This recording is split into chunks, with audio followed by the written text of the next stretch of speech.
The envelope sat on my kitchen table for 3 days before I finally opened it. Cream-colored paper. My name written in shaky handwriting. Emily. Just that. No return address. No explanation. And somehow, I already knew who it was from. My fingers trembled as I unfolded the letter inside. Because 30 days earlier, the man who left it behind had been sleeping behind my restaurant near the garbage bins. And now, he was gone. But to understand why that envelope changed my life forever, you need to know about the man everyone else ignored. Every morning at 5:30, before the city woke up, I unlocked the back door of Willow Creek Cafe. The smell of fresh bread and dark roast coffee usually comforted me. But after my divorce, silence had become unbearable. I buried myself in work. Smile at customers. Check inventory. Pretend I wasn't lonely. The cafe sat on a busy downtown corner where expensive cars rolled past people sleeping on sidewalks as if they were invisible. Most mornings, I kept my eyes down. Not because I didn't care. Because caring hurt. Especially after losing almost everything in court 6 months earlier. That winter was brutal.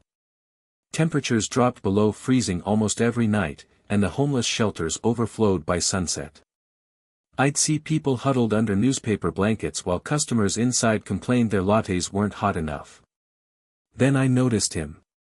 The man with the gray wool coat. Every morning at exactly 6:15, he appeared across the street beside the old bus stop bench. Tall. Thin. Late 50s maybe. His beard was rough, but his posture was strangely dignified, like life had bent him without completely breaking him. At first, I only noticed what made him different. He never begged. Never shouted. Never bothered anyone. And every afternoon, he spent 2 hours picking up trash around the neighborhood with a broken broom someone had thrown away. One evening, after closing, I saw something I couldn't stop thinking about. A little girl stood crying near the pharmacy next door. Maybe 7 years old. Her mother looked exhausted, searching frantically through an empty purse while trying to calm a baby in her arms. I watched the homeless man quietly walk over. He reached into his worn backpack and pulled out half a sandwich wrapped carefully in napkins. It was probably all he had. But he knelt down and handed it to the little girl with a gentle smile. Food tastes better when it's shared, he told her softly. The little girl smiled through tears. And her mother started crying.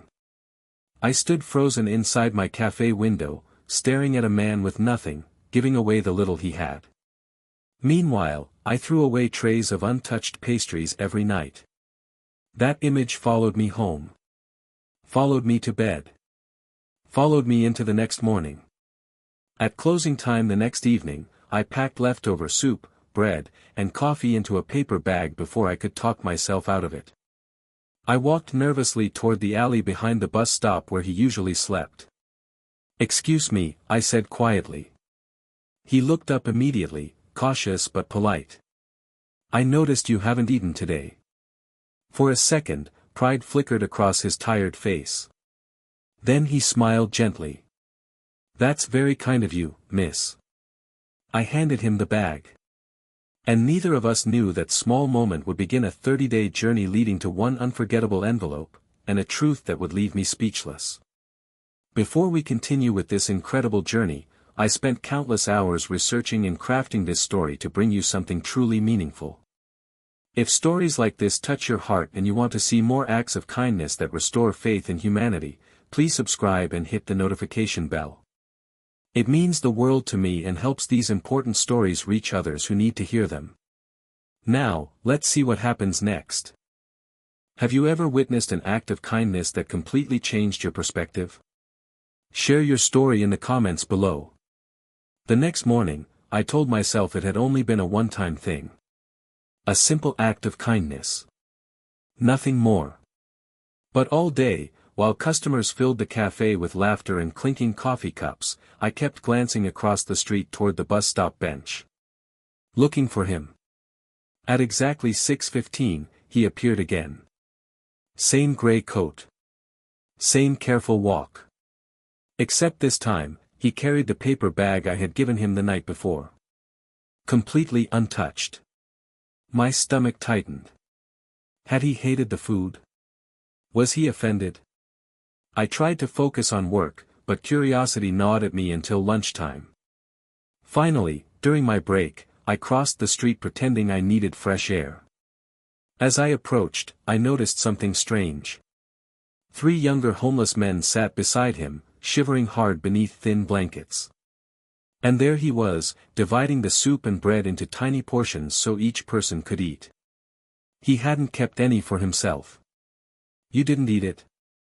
I blurted out before I could stop myself. The man looked up calmly. "I did," he said with a small smile. "Just not alone." One of the younger men laughed weakly. "This guy shares everything." I stood speechless. The homeless people I'd seen before usually fought over scraps. Survival made people desperate. But this man, he gave away food like generosity was instinctive. "Why would you do that?" I asked quietly. He shrugged. "Because hunger feels smaller when nobody suffers alone." For a moment, the noise of the city disappeared. Cars passed. People rushed by. But all I could hear was that sentence echoing in my mind. Hunger feels smaller when nobody suffers alone. That afternoon, I packed an extra meal before closing. Then another the next day. And another after that. Soon, it became routine. For 30 days straight, I brought him leftovers every evening. And every evening, he thanked me the same way. With dignity. Never greed. Never expectation. "Your soup reminds me of my wife's cooking," he said one night as snow drifted through the alley. I paused. "You were married?" His eyes softened instantly, but sadness crept into them too. 32 years. What happened? He stared down at the steaming cup in his hands. Cancer happened. The words hit quietly. No drama. No self-pity. Just truth. "I'm sorry," I whispered. "She believed people are tested by how they treat others when they have every reason not to care," he said softly. I try to honor that. For the first time, I sat beside him instead of standing above him. "My name's Emily." He smiled gently. "Thomas." That became our ritual. After closing the cafe, I'd bring food, and we'd talk for 20 minutes beside the alley wall under the flickering street lamp. I learned Thomas used to work as a high school literature teacher. He quoted poetry from memory. He knew classical music. He spoke about books with the kind of passion that made you forget he slept outside in freezing weather. And slowly, he learned about me too. About my divorce. About losing my father the year before. About how I buried myself in work because going home to an empty apartment hurt too much. "You know what loneliness does?" Thomas asked one night. I shook my head. "It convinces people they're invisible." That sentence nearly broke me. Because deep down, I realized I understood exactly what he meant. Not everyone approved of our growing friendship. "You need to be careful," my assistant manager Rachel warned one afternoon. "You don't really know him." Other customers complained when Thomas sat near the cafe patio. One woman actually asked me, "Don't you think people like that scare business away?" People like that. As if he wasn't human anymore. At first, I started doubting myself too. Maybe I was being naive. Maybe everyone else was right. But then something happened that changed everything. Late one evening, as I locked up the cafe, 2 teenage boys walked past Thomas and threw a soda cup at him. "Get a job, bum," one shouted. I froze. Before I could react, Thomas calmly picked up the trash they left behind and tossed it into a bin. No anger.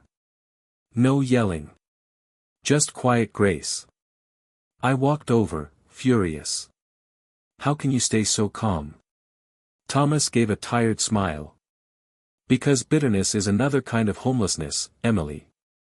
And I refuse to live there. I felt tears sting my eyes.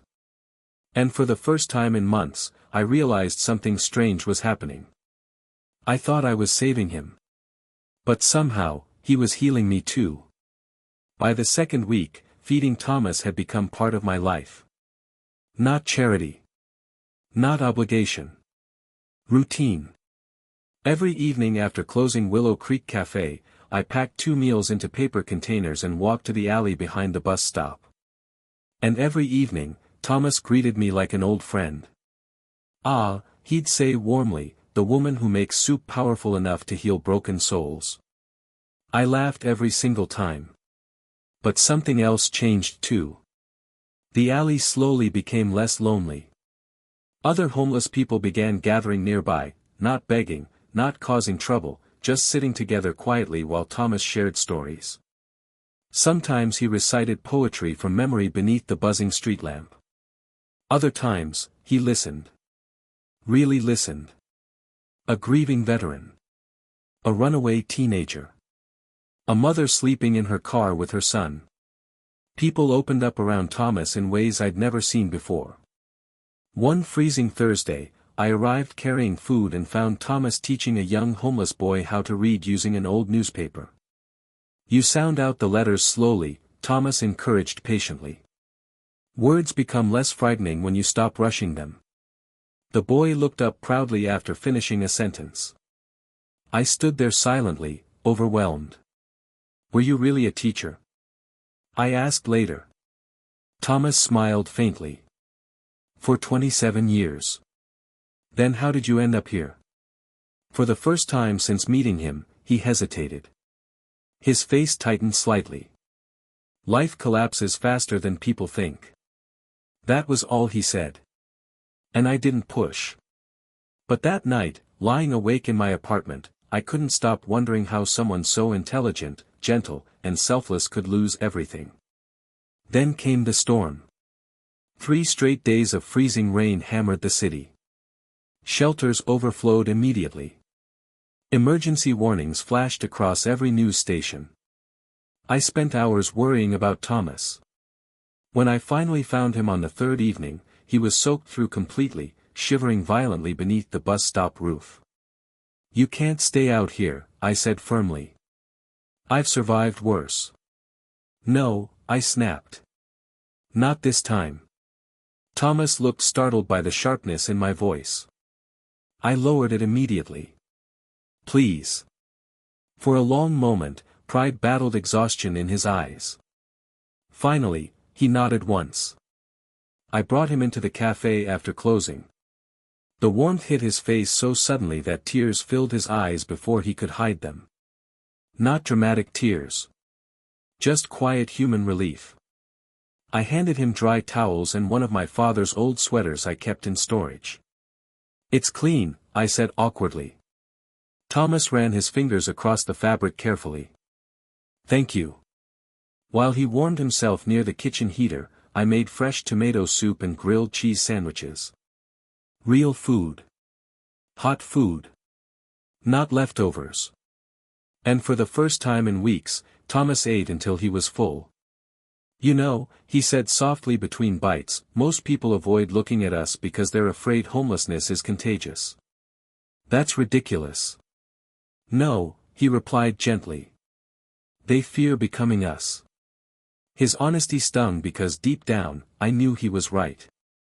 But just as trust between us deepened, problems started growing around the cafe. One customer left a terrible online review complaining about homeless people hanging around the business. Another threatened to stop coming entirely. Then my assistant manager Rachel pulled me aside. Emily, I understand you're trying to help, she said carefully, but this is becoming bad for business.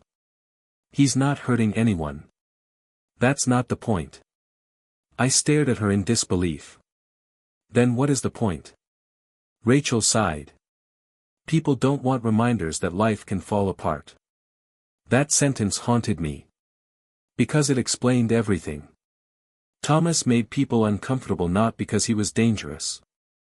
but because he reminded them how fragile security really is. The pressure kept building. A city inspector suddenly appeared for an anonymous complaint about unauthorized loitering near the cafe. Then police officers warned Thomas he couldn't sleep behind the building anymore. That night, I found him packing his few belongings into a worn backpack. "They're right," he said quietly without looking at me. "Your kindness is costing you too much." "No, it isn't." "Yes, it is." His voice cracked for the first time. "You've already done more for me than anyone else has in years. I won't be the reason your life falls apart too." I felt panic rising in my chest. Because the thought of him disappearing hurt more than I expected. "You don't understand," I whispered. Thomas looked up slowly. And I realized the truth before I even said it. For 30 days, I thought I was feeding a homeless man. But somewhere along the way, he had become family. The next morning, Thomas was gone. No blanket near the alley wall. No backpack beneath the bus stop bench. Nothing. For the first time in 30 days, I carried 2 untouched meals back into the cafe. And suddenly, the place felt unbearably empty. I tried convincing myself he'd come back. Maybe he'd found another shelter. Maybe he was avoiding trouble with the police. But as hours turned into days, fear settled deep inside me. What if something happened to him during the storm? What if he was sick? Or worse?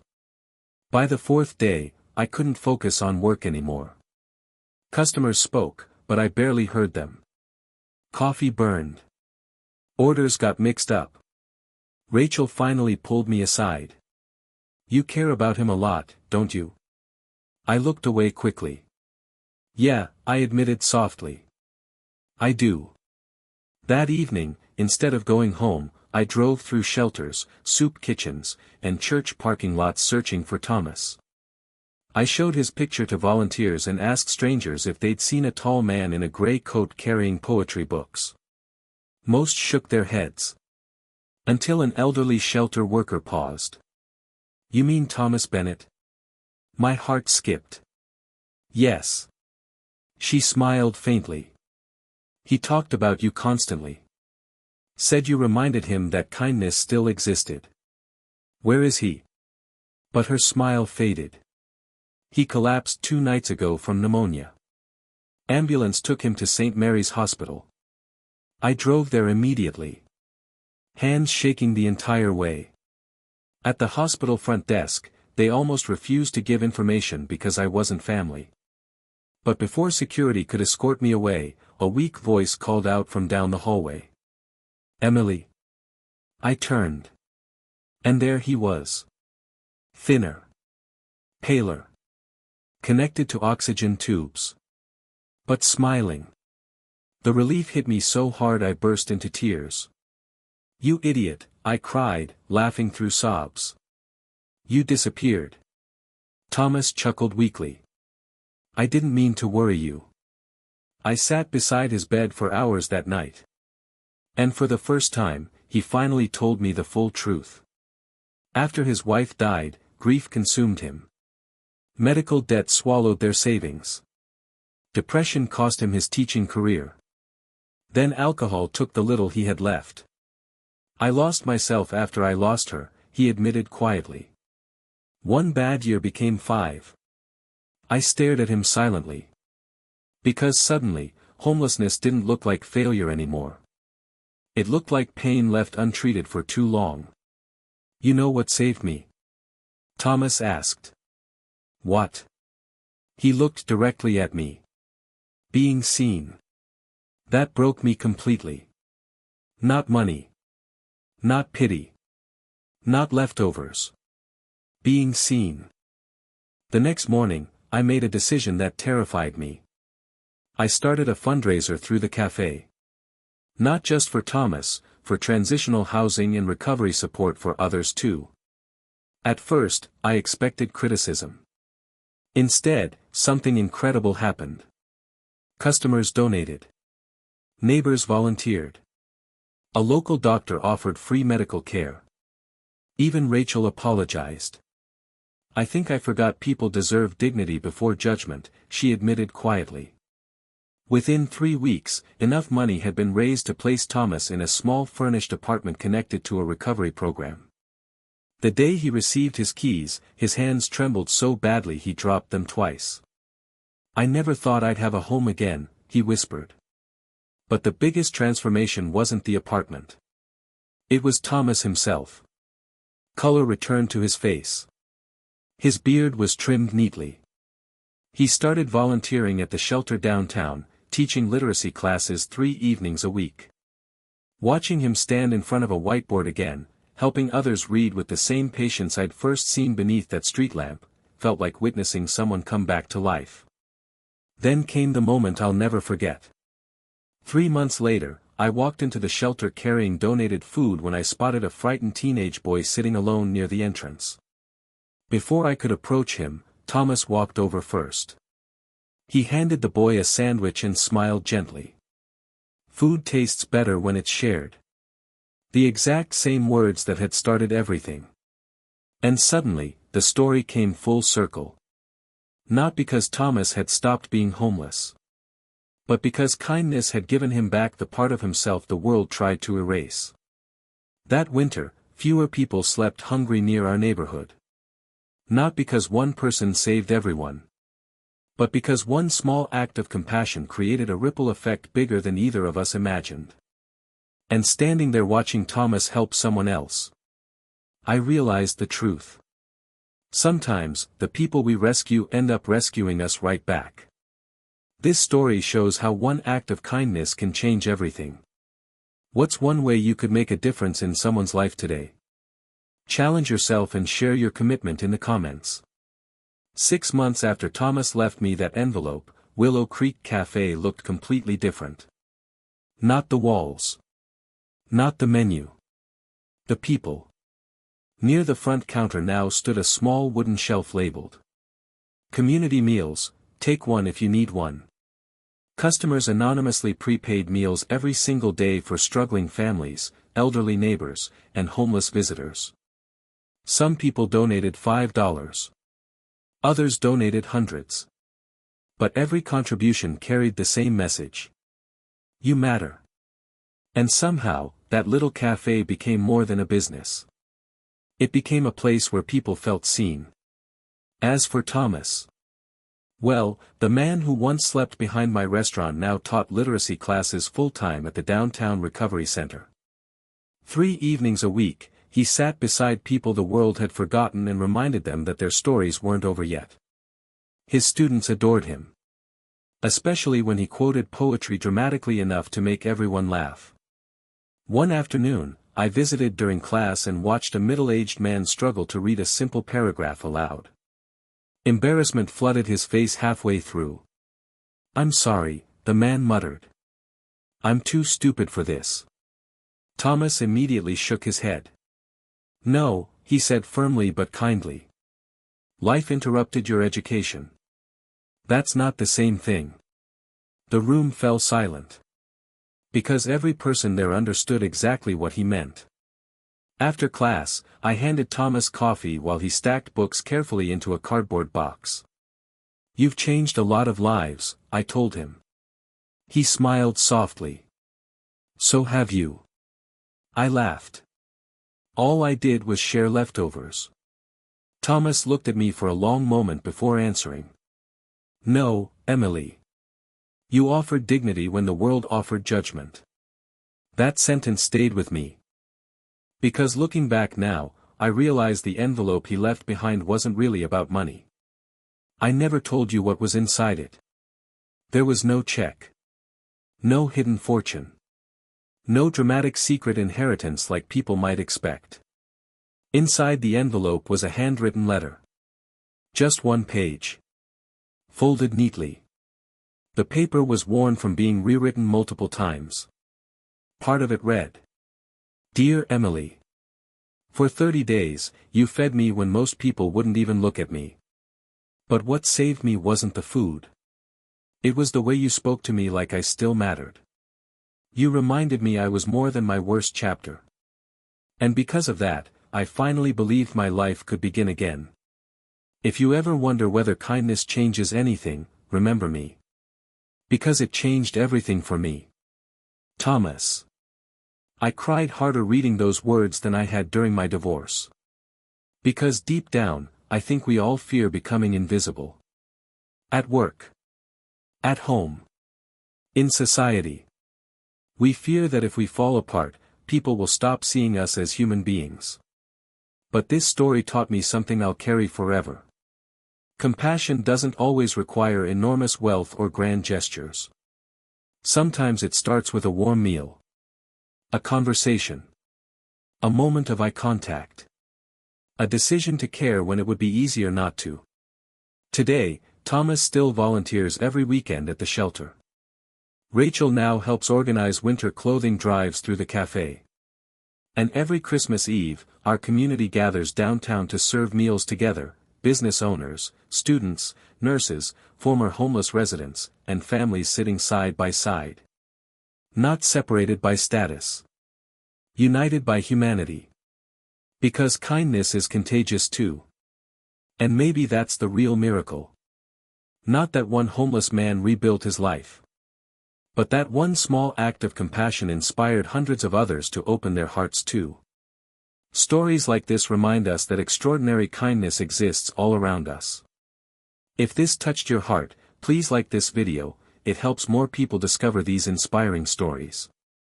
Subscribe for more tales of human kindness that will restore your faith in humanity.